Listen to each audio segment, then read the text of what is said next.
What if I told you that marriage, the way the world sells it, is nothing more than a gilded cage, a carefully polished trap designed to strip men of their power, their wealth, and their freedom? Every romantic ideal you've been fed since childhood, movies, songs, fairy tales, wasn't meant to set you free.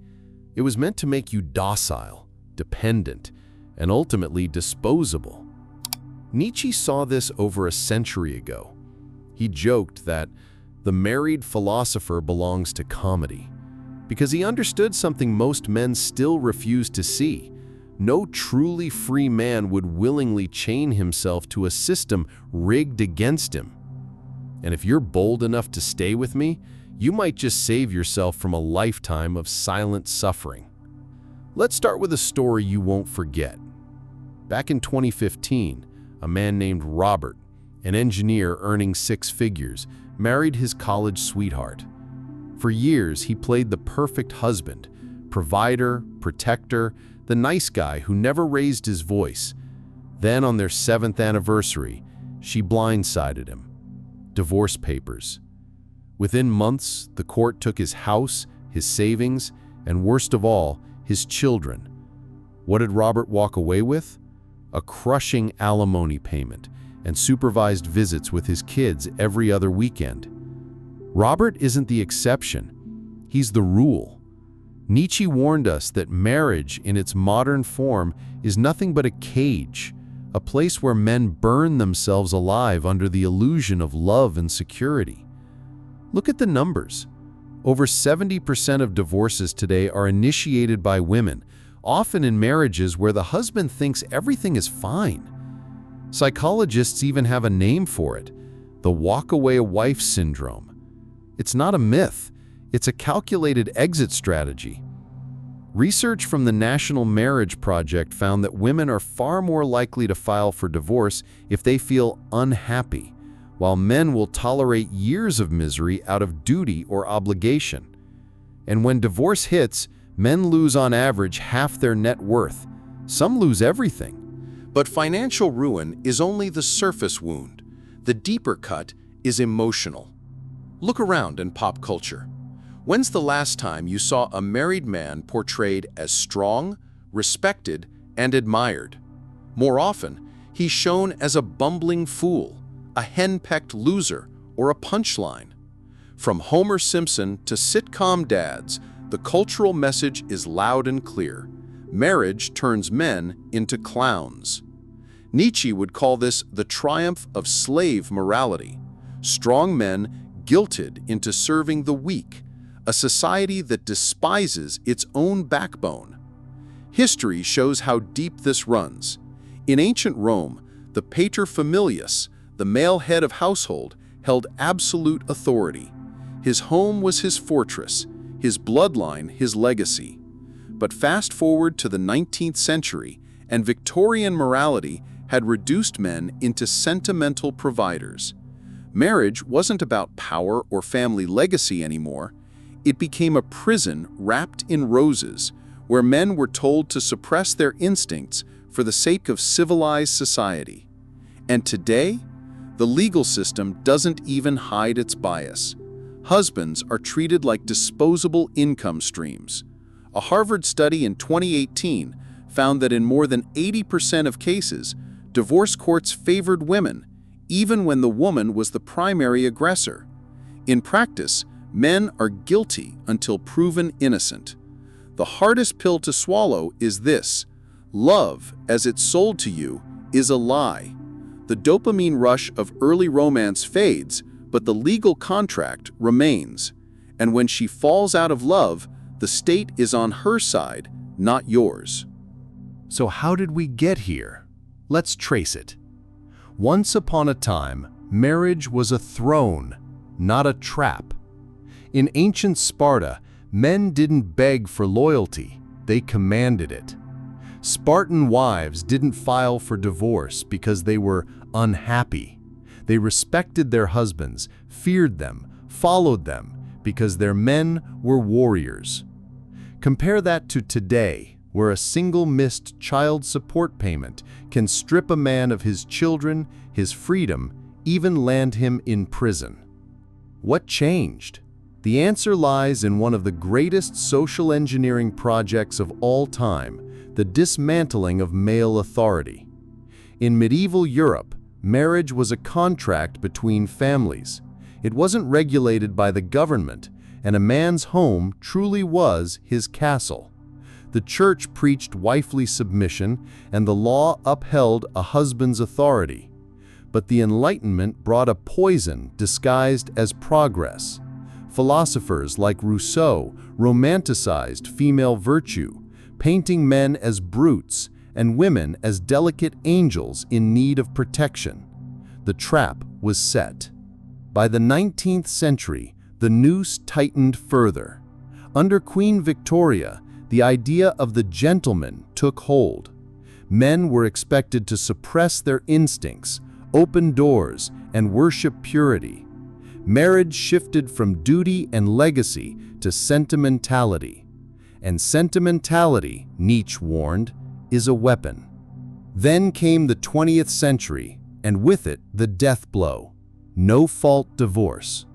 In 1969, California became the first state to allow a spouse, usually the wife, to end a marriage without proving wrongdoing. No adultery, no abuse, no betrayal required. Just irreconcilable differences. Within a decade, divorce rates exploded. Men who thought they had built families in good faith woke up to lawsuits, asset seizures, and children turned against them. The message was clear: vows no longer bound women, only men. Consider the case of Thomas, a firefighter from Texas. After 12 years of marriage, his wife left him for a younger man. She got the house, the kids, and 30% of his pension for life. When Thomas asked for equal custody, the judge called him aggressive and denied it. His ex-wife then moved across the state with his children, and he couldn't stop her. That isn't justice. That's gynocracy, rule by women for women. And the data backs it up. A 2020 study in the American Law and Economics Review found that mothers win sole custody in more than 80% of divorce cases, even when the father fights tooth and nail for his children. The message is chilling. Your kids aren't really yours. They belong to her. The state just lets you pay for them. But the most sinister piece isn't financial or legal. It's psychological. From childhood, boys are raised on fairy tales that preach self-sacrifice.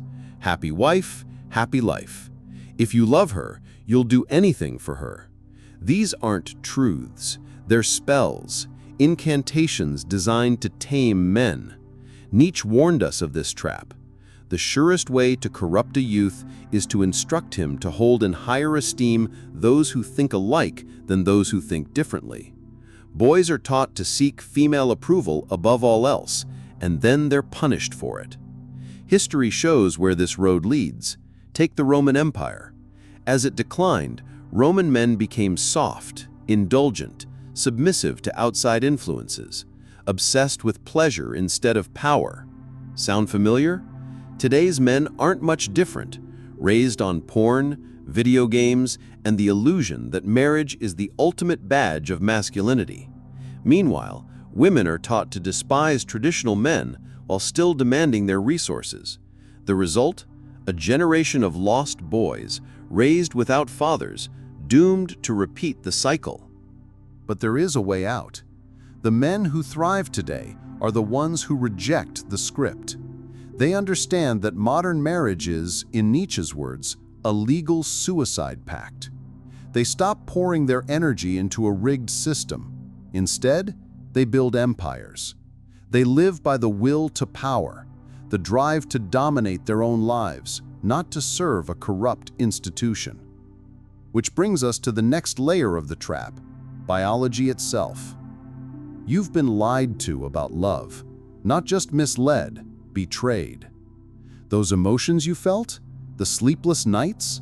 The irrational certainty that she was the one? That wasn't destiny. It wasn't fate. It was biology playing you like a puppet. In 2013, neuroscientist Dr. Helen Fisher scanned the brains of heartbroken men. The results were shocking. Their brains lit up in the same regions as cocaine addicts in withdrawal. Love, she concluded, isn't just an emotion, it's an addiction.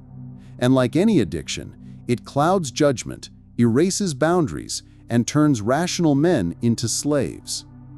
Now ask yourself, why would nature wire men this way? The answer is brutal, because without this chemical leash, men would never tolerate the raw deal of monogamy. Nietzsche put it bluntly, in revenge and in love, woman is more barbaric than man. He understood that love isn't a gentle bond, but a battlefield, and women hold the advantage. Biologically, women are the selectors. Men compete, women choose. It's the iron law of nature. In the animal kingdom, males fight, display, and die for the right to mate. Human males are no different. Instead of claws and fangs, they use paychecks and promises. The result? A system where men labor under the illusion that love is reciprocal, when in reality, it's transactional. History proves this. Consider dowries in ancient societies. Families paid men to take on the burden of marriage because marriage was responsibility. It tied a man to duty. But in modern times, the script flipped. Now men pay, not just in money, but in freedom, in autonomy, sometimes even their future. The rise of the romantic marriage in the 18th century wasn't progress, it was a con. Society convinced men that love should be the foundation of marriage. In doing so, they tricked men into playing a rigged game. And the data is devastating. A 2019 study in the Journal of Social and Personal Relationships found that men fall in love faster and harder than women. Women, on the other hand, are far more likely to fall out of love, and once they do, there's no going back. That isn't an accident, it's strategy. Women are evolutionarily programmed to seek the best mate available, even if that means abandoning the current one. Men, meanwhile, are programmed to cling, to forgive, to hope. Because in nature, a male who walks away risks leaving no legacy. But a female who stays with weakness risks survival. Apply this to modern relationships, and the pattern is clear. A man meets a woman, falls in love, commits, sacrifices. She enjoys security until something better comes along. Then she leaves. The man is devastated, not because he's weak, but because his biology betrayed him. He was designed to bond. She was designed to optimize. And that's the dark truth behind soulmates. They don't exist. Love is a chemical weapon, and men are its primary victims. Even the language of romance is a trap. Happy wife, happy life. If you love her, let her go. These aren't ancient wisdoms. They're mantras designed to keep men compliant. Nietzsche understood this long ago. He wrote, "The irrationality of a thing is no argument against its existence, rather a condition of it." Love is irrational by design, because if men were rational about it, they'd walk away. And the greatest lie of all? Female loyalty. From childhood, men are told that a virtuous woman will stay through thick and thin. But reality tells another story. A 2015 study in the New England Journal of Medicine found that women are 6 times more likely to divorce a husband who becomes seriously ill, compared to men abandoning sick wives. Think about that. A man gets cancer, and his wife leaves. A woman gets cancer, and her husband stays. Female loyalty, as sold to men, is a myth. So what's the solution? Detachment. Not bitterness, not hatred. Cold, rational clarity. The men who thrive today are the ones who see love for what it is, a fleeting chemical storm, not a divine bond. They enjoy women, but they don't worship them. They build empires instead of pedestals. They embody Nietzsche's warning: the man of knowledge must be able not only to love his enemies, but also to hate his friends. But then comes the hardest question. If love is a lie, what's left for men? This is where the forbidden path begins, the path of the sovereign man, the man who refuses the script, the man who builds his own kingdom, the man who recognizes that freedom is the only thing worth fighting for. Take Eric, a Wall Street banker. He played by every rule, married his college sweetheart, bought the suburban home, worked 80-hour weeks to provide. Then one day, at 42, he came home to an empty house and a note. His wife had taken the kids, half his assets, and left him for a yoga instructor. Most men in his position would crumble. Alcohol, pills, depression. But Eric chose differently. He walked away. Not from responsibility, but from the lie. He moved to Montenegro, built a remote business, and started living on his own terms. No alimony, no custody battles, no begging for scraps of affection. For the first time, he was free. This is what Nietzsche meant when he wrote, "The individual has always had to struggle to keep from being overwhelmed by the tribe. If you try it, you will be lonely often and sometimes frightened. But no price is too high to pay for the privilege of owning yourself." The sovereign man doesn't reject women. He sees them clearly. He knows they can be beautiful companions, but never destinations. He doesn't build his identity around them. He builds it around himself. History whispers the same truth. Marcus Aurelius, Emperor of Rome, reminded himself daily, "You have power over your mind, not outside events. Realize this and you will find strength." Miyamoto Musashi, the undefeated samurai, never married. He lived, fought, and died free. These men weren't lonely. They were liberated. While others begged for love, they mastered themselves. And the data today confirms it. A 2021 study in the Journal of Happiness Studies found that the happiest demographic in modern society is unmarried, childless men. Not women, not married men, the men who rejected the script. Meanwhile, the National Bureau of Economic Research discovered that marriage decreases male happiness by an average of 14%, while increasing female happiness by 10%. Marriage isn't a partnership, it's a transfer of happiness from men to women. The sovereign man goes further than just avoiding the trap. He builds a life the system can't touch. Look at the great disruptors: Tesla, Beethoven, Da Vinci, even Nietzsche himself. None of them were family men. They were obsessives, visionaries, monsters of will. They gave up domestic comforts in exchange for immortality. The path isn't easy. Loneliness will come. There will be holidays designed to mock you, ads that paint you as incomplete, moments where the world screams at you to conform. Most men break here. They crawl back to dating apps, to compromises, to slow emotional suicide. But the sovereign man stands firm. He understands what the masses never will, that true connection comes from strength, not neediness. That power isn't about controlling others, it's about being utterly uncontrollable. So here's the mission, if you choose to accept it. Build a body that commands respect. Build wealth that can't be confiscated. Cultivate a mind sharp enough to cut through illusions. Embrace solitude until you become someone worth following. That is the essence of Nietzsche's Übermensch. Not a cartoonish ideal, but a man who transcends the petty morality of the herd. And yes, the system will hate you for this. It will call you selfish, immature, afraid of commitment. Let it. The same society that praises single mothers vilifies single men. Why?